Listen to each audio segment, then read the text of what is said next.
Damn, Sherry. Oh my goodness. Okay, now I have to live up to that, right? Okay. I was the Loft's program director in the early 1990s, and the Mentor Series was one of the programs I managed. I've come full circle now, thanks to Sherry, and it's been such a great pleasure to have watched these 12 talented writers grow under the tutelage of Sherry Kwan Lee and Marisha Chamberlain, and hopefully a little something from me too. I've been working on a collection of personal essays, which I started over 30 years ago when my grown-up children were teenagers.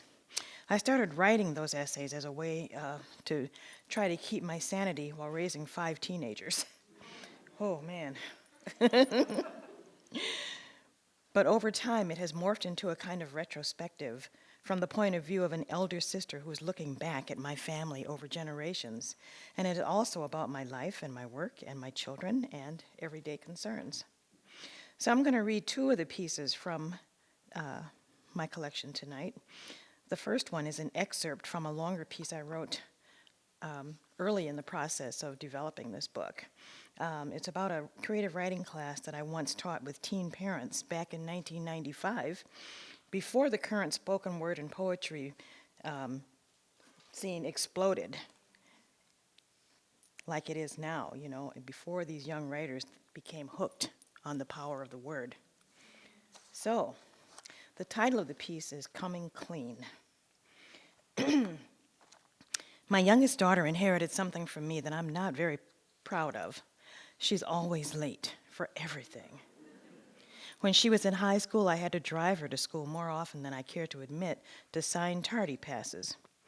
One of those mornings, the assistant principal asked me to come into her office. I braced myself, expecting to be warned about possible consequences for Ebony's habitual tardiness. But instead, she noted that there were a lot of other African American girls at the school who could benefit from having a mother figure like me in their lives. And then she asked if I would consider taking 1 or 2 of them under my wing.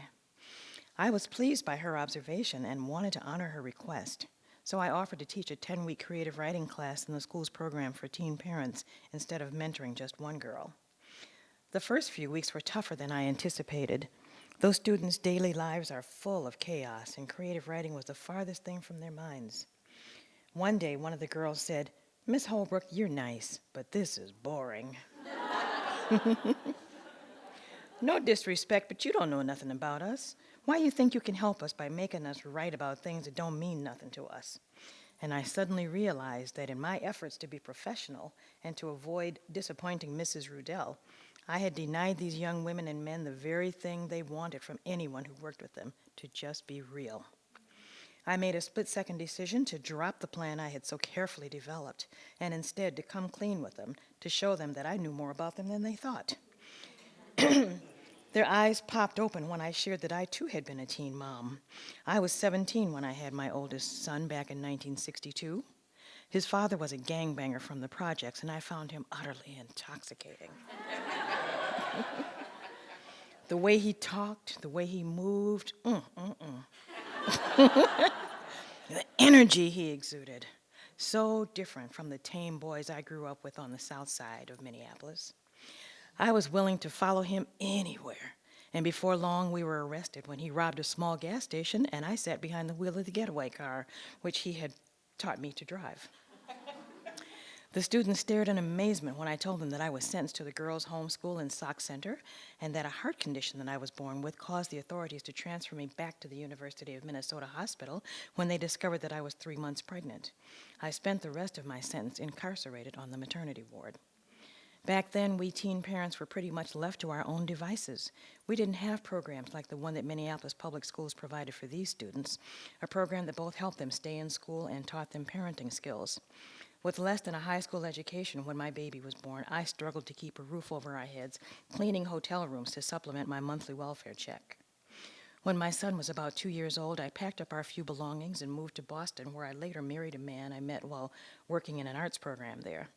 The students listened in silence while I told them about the violence Stevie and I experienced at that man's hands, and it took me years to find my way out of that marriage, largely because I had 3 more children, and with each new birth, I felt more trapped. A surprising event would eventually show me the way out. One Sunday morning, our small church's pianist was sick and couldn't make it to the service. Remembering my childhood piano lessons, I tried to play the songs, disastrously. Afterwards, some of the elderly congregants encouraged me to practice, and eventually I was able to relieve the pianist occasionally. This gave me confidence. And after a while, I decided to go back to school and earn a GED, boosting my self-esteem even more. Scary as it was, I then made a decision to strike out on my own. Now, as a single parent with a new struggle to raise 4 kids on my own and a 5th one who was on the way. I had the young parents' attention now.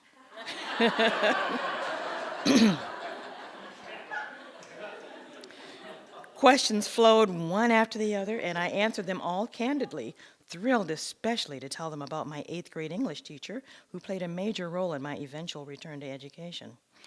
To her, I was much more than just a rebellious teenager. Miss Johnson always had a smile for me when I entered her classroom. She loved the poems I wrote and encouraged me to keep writing. Her belief in me stayed in the back of my mind throughout my years of struggle. She is the reason why I know how important it is to look for the light in my students, even though it may only be shining dimly when they first come into my classroom. I know firsthand that an ignited spark can someday catch fire, and I also know that, like Miss Johnson, I may never be the one to witness the flame that I may have ignited. The mood in the classroom perked up, and the students energetically responded to my writing prompts after the first few weeks, producing lots of interesting work. And we had many more conversations about our lives and other topics that were on their minds on any given day. One of the young fathers in the group, a quiet, rather surly kid named Andy, never wrote or participated in our discussions, but he also never missed a class. He seemed more sullen than usual the day after Newt Gingrich announced his so-called contract with America, which, among other things, suggested that our nation could reduce welfare rolls by placing the children of unwed mothers in orphanages. Andy sat planted in his seat, arms folded tightly across his chest, his thick blonde eyebrows furrowed in a deep frown, and his lips glued together in an angry scowl. Then, in the middle of a writing exercise, which he hadn't participated in as usual, he suddenly blurted out, "I'm tired of the way people like Newt Gingrich and doctors and social workers treat us. I want to write a letter to the editor." Okay.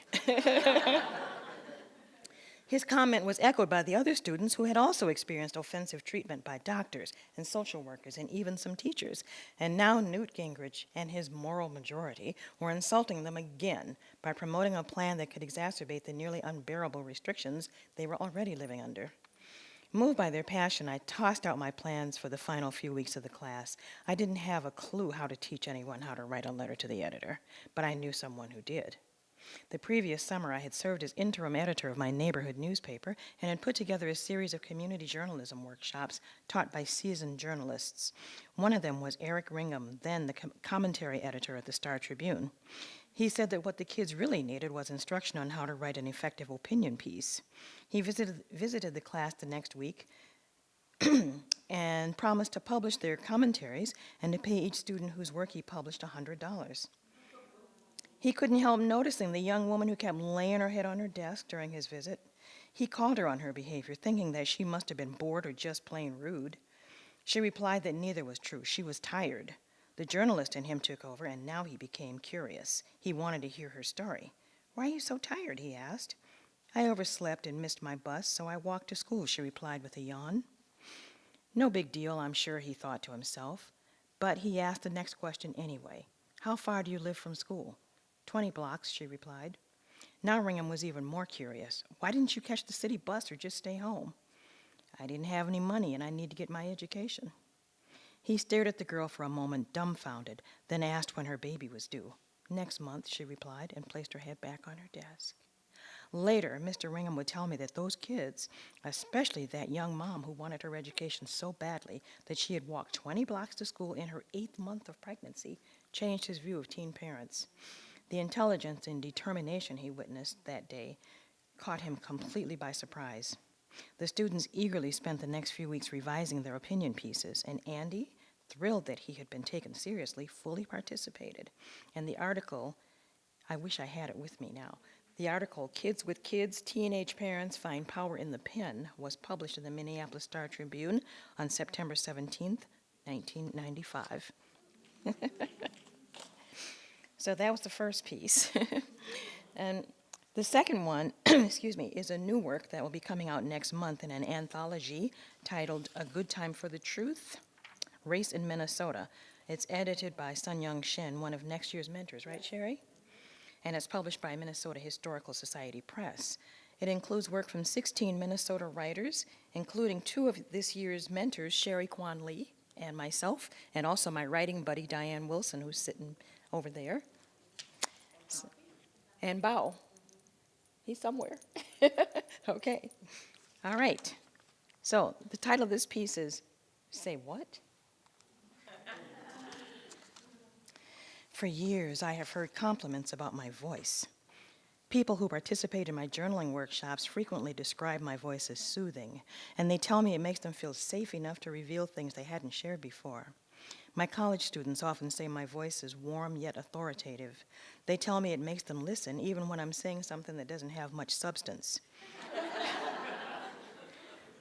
Back in the 80s, my friend Carter called me E.F. Holbrook, comparing my voice to the popular commercials about the E.F. Hutton brokerage firm.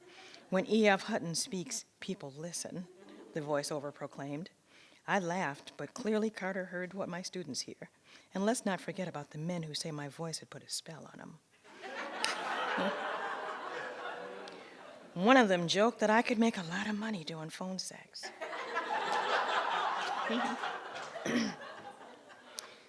My okay. My children hear my voice in ways others are not privy to. The gentle tones when they were little that convinced them that the silly songs I sang out of tune would heal their owies. The shrill, scratchy tone that came out nearly unbidden when my anger exploded like thunder when they were teenagers. The authoritarian voice that left no doubt that I meant it when I said, if y'all don't get your nappy heads up in here, I'm gonna, whatever. And the icy tones that said they had disappointed me. The calm, reassuring voice they hear as adults when they're second-guessing themselves and need reassurance. And at those times when, as one of my daughters puts it, Mom, I need you to talk me down off of a cliff. I have often wondered if I could earn extra income doing television and radio commercials or narrating videos and audiobooks. Maybe I could be one of the first women to voice movie trailers. In 2006, when I completed a merger that blended my literary arts organization, Sassy the Right Place, with another arts organization, Intermedia Arts, I decided to find out. I had been using my voice to lead literary programs and to teach creative writing, composition, and journaling for a number of years, and I thought this might be a good time to expand my world. My voice had already provided me with small opportunities. I had narrated a couple of short films for a neighbor. Conversations with acquaintances who do this kind of work, coupled with a Google search, revealed that there are a good number of talent agencies in the Twin Cities, some that offer training in voice acting. When a friend recommended her high school buddy's father, an actor, teacher, talent agent, I decided to give him a call. I liked the way he described his workshops, and the price was definitely right. He said he was offering a 3-weekend workshop for beginners that would start the following week, so I told him to sign me up. The instructor's studio was in the basement of his home, and he had instructed me to enter through the back door. My son Julian, who composes and produces urban hip-hop gospel music, also has a state-of-the-art studio in his basement and assured me that this was not unusual. I arrived late the first day, as usual for me, and I was a little nervous, expecting to be the only dark person in the room, also the usual. I drove through the middle-class suburban neighborhood slowly and looked at the little white, beige, and light blue bungalows, hoping not to attract any attention. I parked in front of the man's house and walked around to the back with my head up and shoulders back, trying not to look out of place in case any of his neighbors were watching. I hesitated for a moment, then I reached the back door, and when I didn't hear any sirens, I assumed that no one had called 911 to report a strange black woman lurking around the house. Then I opened the door and started gingerly down the stairs, hands sweating as I held onto the railing, and took in the musty basement smell. When I reached the bottom of the stairs and turned into the room where the class was being held, I was relieved by the warm welcome I received from the instructor and the other students, all of them white as I had expected. A 30-ish blonde woman dressed in denim cutoffs and a t-shirt flashed a bright smile and patted the empty seat next to her on the old sofa where she sat in the dimly lit room. Just like my son Julian's basement studio, this one was equipped with professional microphones, mic stands, music stands, sound equipment, and a computer. Cables were neatly taped to the worn shag carpet, presumably to prevent injuries to clumsy people like me who might trip over them. Much of the workshop time was spent with students taking turns at the mic, reading from the scripts the instructor had placed on a music stand and receiving his feedback on the power, resonance, and overall quality of their voices. Indeed, I tripped over the cables on the floor when it was my turn. And then, in keeping with my innate clumsiness, I spilled the papers on his music stand onto the floor while rifling through them to decide what to read. When I picked them up, a script for a Progresso soup commercial was on top. I decided to read that one and save myself any further embarrassment. I don't remember the exact words, but the script went something like this. "We love your Weight Watchers endorsed soups. My husband looks like he did 20 years ago." The teacher instructed me to read it again several times, each time giving me tips on how to make my voice more effective. "Breathe from your diaphragm," he ordered. Then, "Say it like you mean it. Remember how your husband looked 20 years ago." His voice was an interesting blend of Marlon Brando Godfather raspiness, tinged with a touch of gentle matter-of-factness, a voice that perfectly matched his personality. My smiling classmates applauded, and I felt relieved when he finally declared, "There, now I believe you. Now I want to buy that soup." 3 weekends later, when the workshop was over, I felt pretty confident that what I had been hearing all those years was true, that indeed I had the potential to be a voice actor. My next step would be to make a recording of my voice and send it off to talent agencies. My son agreed to make my CD and to record his own voice as well, since he too had an interest in this work. I spent the next few weeks standing in front of my bathroom mirror, reading ad copy, stories, poems, and newspaper articles aloud, practicing breathing from my diaphragm and projecting my voice, and imitating voices I heard on commercials. I smiled when Julian called one day and asked, "Mom, are you ready yet?" Though he was in his 30s, the call took me back to his childhood, reminding me of every small child's query, "Are we there yet?" The instructor had promised to keep us informed about opportunities and auditions whenever they came up, and true to his word, he started sending frequent emails. One of them, a commercial for a wet mop, caught my attention. I responded with an email expressing my interest and letting him know that I hadn't yet recorded my CD. He said not to worry, he would be doing the auditions himself over the phone. I wouldn't need to read the copy the company would be using for the commercial, he said, because at this point they were simply looking for the right voice. We scheduled the audition for the following week, and I intensified my bathroom mirror performances, happy with my new ability to breathe from my diaphragm and allow my naturally soft voice to project and exude more power. I read passages from Isabel Allende's memoir, Paula, about her daughter, the daughter she lost to a horrific illness. I've always been fascinated with her ability to seamlessly weave the political climate she left behind in her native Chile with whatever stories she was telling in her novels and memoirs. I read print ads that attracted me either because they were great ads or because they were so sexist that they disgusted me. And finally, I decided what to read. The great Nikki Giovanni's Ego Tripping, a poem that always makes me stand up straighter, confident in my own strength, power, and beauty, despite the way America portrays me and my sisters and daughters and grandmothers. The night before the audition, I kept waking up, looking at the clock for fear that I would oversleep and miss it, even though the audition wasn't until 10 and I never sleep past 6.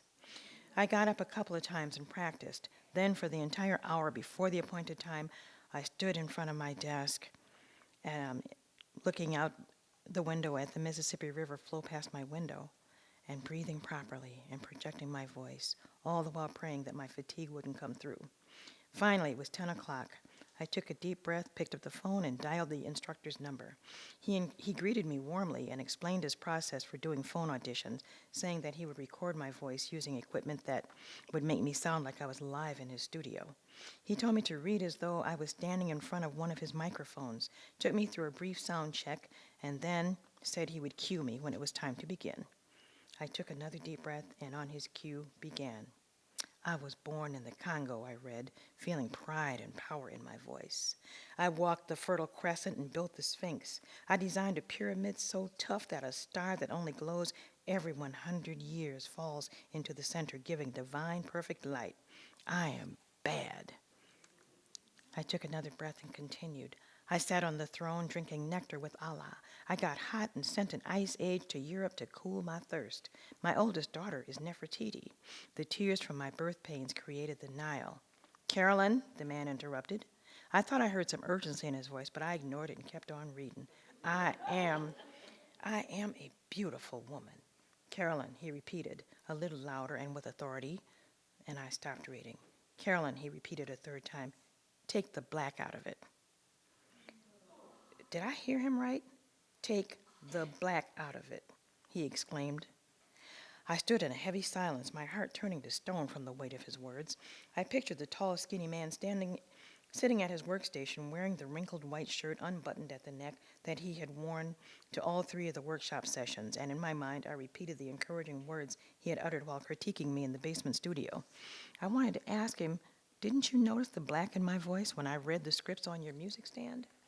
I wondered what his response would have been if I had asked him some of the questions that ran through my mind. What if I had asked him to give me a reason why I should take the black out of my voice? There must be a reason, Nikki Giovanni said. I'm guessing he would have stammered a bit and then replied that the company he was representing wanted a traditional voice. Need I state the obvious? I wonder if he would have had the guts to tell me that the company didn't think the American public was ready for the multitude of voices that make up this nation today. I seriously doubt it. Instead, when I started reading, he had uttered the first words that came to his mind, the words that meant what he truly intended, uncensored, not coated with the processed sugar known as Minnesota Nice. I wish I had thought to ask him if he would be willing to take the Irish out of his voice, to negate his identity, but when I was finally able to speak, I couldn't find the words. Truth is, the poem I read could have been written by any black poet, past or present. Gwendolyn Brooks, Lucille Clifton, Audre Lorde, Maya Angelou, June Jordan. She could have been a contemporary poet, maybe Natasha Trethewey, Elizabeth Alexander, Nikki Finney, or Rita Dove. She could have been a local poet, Mary Moore Easter, Tish Jones, Sherry Kwan Lee, or Sherry Fernandez Williams. Or it could have been a male poet. Didn't matter who the poet was. The man's reaction would have been the same. He probably would have seen any poem that spoke to strength or equality, one that offered a call for my people to rise up against the odds and be inspired to feel pride in who we are as a threat to his power. While I stood at my window searching for words, a piercing memory came to me, a scene from Roots, the iconic 1977 television miniseries where an overseer forced Kunta Kinte to accept the name they had forced on him. Say your name, the overseer commanded in a thick Irish accent, and each command was followed by one or more lashes from the whip and screams that made those in the crowd wonder how much life the boy had left in his bones. My name is Kunta Kinte, the young man replied in broken English, desperation threading through every syllable. Your name is Toby, the overseer insisted. When a master gives you something, you take it. He gave you the name Toby. It's a nice name, and it's going to be yours till the day you die. I am Kunta Kinte, gasped the young man, trying with everything he had left to hold on to his identity. I want to hear you say your name. Your name is Toby. And finally, when the young man had no reserves left, he said in a weak voice, my name is Toby. Say it louder so they can all hear you, said the man, pointing dismissively at the onlooking crowd of slaves. My name is Toby. Aye, said the overseer. That's a good nigger. Carolyn, are you there? No, I whispered. I hung up the phone, called my son, and told him I wouldn't be making the CD for a while. I don't think I'm ready yet. That's all.